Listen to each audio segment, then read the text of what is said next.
যদি কোনো কারণে কারোর মোবাইল বেজে ওঠে নামাজের মধ্যে, বেচারা সাইলেন্ট করতে বা বন্ধ করতে ভুলে গেছে, তখন কি করবেন? সকল মুসল্লি মিলে তাকে 14 গোষ্ঠী উদ্ধার করে ছেড়ে দিবেন। কি বলেন? কিন্তু আমাদের দেশে এটাই হয়। কোন একটা মোবাইল কোন রকম বেজে উঠছে কোন আল্লাহর বান্দা, বেচারা বুঝে নাই যে নামাজের মধ্যে মোবাইলের গলা টিপে ওইটার আওয়াজ বন্ধ করা যায়, এটা জানে না মাসআলা। এই জন্য তিনি ছেড়ে দিয়ে রাখছে, হাত ছাড়লে যদি নামাজ ভেঙে যায়। আর এদিকে মোবাইল বাজতে বাজতে সবাই নামাজের 12টা বাজে দিস। তো লোকটাকে সুন্দর করে কেউ যায় বুঝাই দিবে, এরকম মুসল্লি খুব একটা পাওয়া যায় না। সব মুসল্লিরা তেড়ে যায় তার দিকে, রেগে যায় তার দিকে, এবং বেচারা এমন একটা চোরের মতো অবস্থা হয়ে যায়, মনে হয় যে মসজিদে এসে সে বিরাট অন্যায় করে ফেলছে। এই যদি নতুন মুসল্লি হয় তো বেচারা আর মসজিদের দিকে জীবনও আগাবে না। মুসলমানদের আচরণ কি এত খারাপ হওয়ার কথা? তাকে সুন্দর করে ইমাম সাহেব ডেকে বুঝাই দিবেন, বা একজন মুসল্লি পিঠে হাত দিয়ে বলবেন, ভাই আমাদের নামাজ মনোযোগ এমনি আমরা ধরে রাখতে পারি না, এর মধ্যে যদি মোবাইল কল বাজে উঠে, মোবাইলে যদি আওয়াজ হয়, তাহলে আমাদের নামাজের কি অবস্থা হয় ভাই, এটা খেয়াল রাখবেন। সামনে থেকে মোবাইল বন্ধ করে বা সাইলেন্ট করে রাখবেন ভাই। সুন্দর করে যদি বুঝাই দেন, লোকটা আর ভবিষ্যতে ভুল করবে না। হয়তোবা ভুল হয়ে গেছে, হয়তোবা সবসময় তিনি বন্ধ করেন, আজকে ভুলে গেছেন, হতে পারে। কিন্তু আপনার আচরণ কিভাবে এরকম খারাপ হতে পারে? আপনারা সেই ঐতিহাসিক ঘটনা শুনেছেন, নবী করিম সাল্লাল্লাহু আলাইহি সাল্লামের মসজিদে একজন বেদুইন এসে মসজিদের কোণে বসে পেশাব করা শুরু করছে।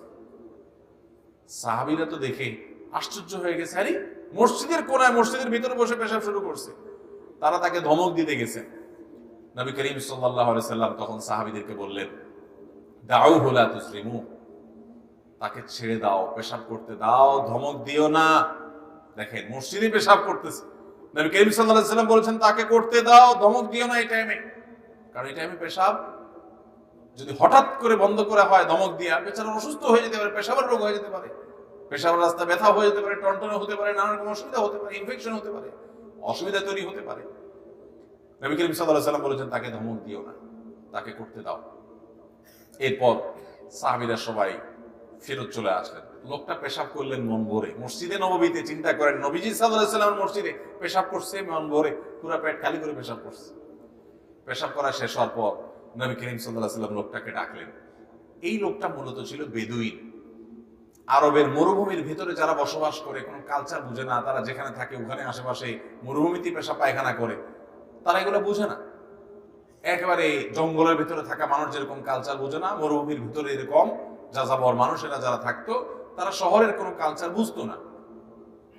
তো নবী করিম সাল্লাল্লাহু আলাইহি সাল্লাম লোকটাকে ডেকে এনে বললেন, ভাই আমরা এই যে ঘর দেখতে পাচ্ছ, মসজিদ আল্লাহর ঘর, এটা তৈরি করছি শুধু আল্লাহর ইবাদতের জন্য, আর পেশাব পায়খানার জন্য, মলমূত্র ত্যাগ করার জন্য আমরা আলাদা ঘর বানাইছি, টয়লেট। ওইটাতে আমরা পেশাব পায়খানা করি।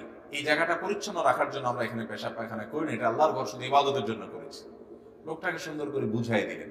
লোকটা বুঝে নিলেন, ঠিক আছে, তাহলে সামনে থেকে তারা এটা হবে না। তিনি নবী করিম সাল্লাল্লাহু আলাইহি সাল্লামের আচরণে এত সুন্দর করে বুঝাই দিলেন, তাকে রাগ করলেন না, ধমক দিলেন না।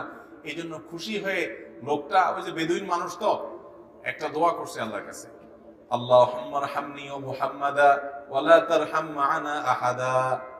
আল্লাহ আমাকে আর মুহাম্মদকে, সে আমাকে খুব মায়া দয়া করে সুন্দর করে বুঝাইছে সাল্লাল্লাহু আলাইহি সাল্লাম, আমাদের দুইজনকে তুমি রহম করিও, আমাদের প্রতি অনুগ্রহ করিও। ওয়ালা তারহাম মা'ানা আহাদা, আমাদের দুইজনের সাথে আর একটাকেও রহম করবা না এগুলারে, কারণ ওরা আমার ধমক দিয়েছে। দেখছেন ভাইরা আমার, ইসলাম এত সুন্দর, এত চমৎকার একটা জীবন ব্যবস্থা। কোন মানুষের ভুল হলেই তাকে ধমক দিতে হবে, এটা মুসলমানের খাসলত না ভাই। তাকে সুন্দর করে বুঝাই দিতে হবে। খেয়াল রাখবো তো ইনশাআল্লাহ। তাহলে মসজিদে কারোর যদি ফোন কল বেজে উঠে, তাকে ধমকের চোটে একেবারে বেচারাকে শেষ করে দিবেন এমন হবে না, সুন্দর করে বুঝাই দিবেন।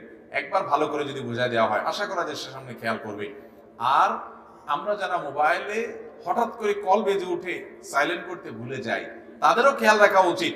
নামাজের মধ্যে হঠাৎ মোবাইল বেজে উঠছে, আপনি খেয়াল করেন না যে সাইলেন্ট করা আছে, তাহলে আপনি পকেটে হাত দিয়ে আস্তে করে ওই ইয়েস বাটনটা অথবা আপনার রেড বাটনটা টিপে কোন রকম আপনি কলটা হয় রিসিভ বক্সে কেটে দেন, বা কোনো একটা যেখানে টিপ দিলে সাইলেন্ট হয়ে যাবে ওখানে একটা চিপ দিয়ে দেন, যাতে করে আওয়াজটা বন্ধ হয়ে যায়।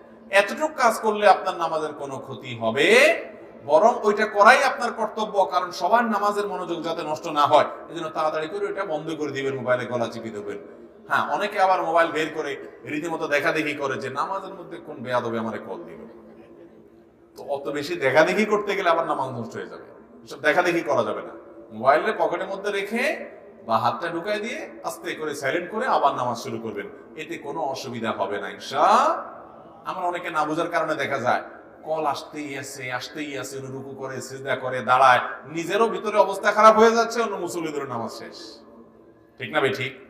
এই জন্য ভাইরা এটা খেয়াল রাখতে হবে যে মোবাইল নামাজের সময়, গুরুত্বপূর্ণ কোনো মিটিং এর সময়, গুরুত্বপূর্ণ কোনো কাজের সময় এটাকে সাইলেন্ট করে রাখতে হবে, বন্ধ করে রাখতে হবে।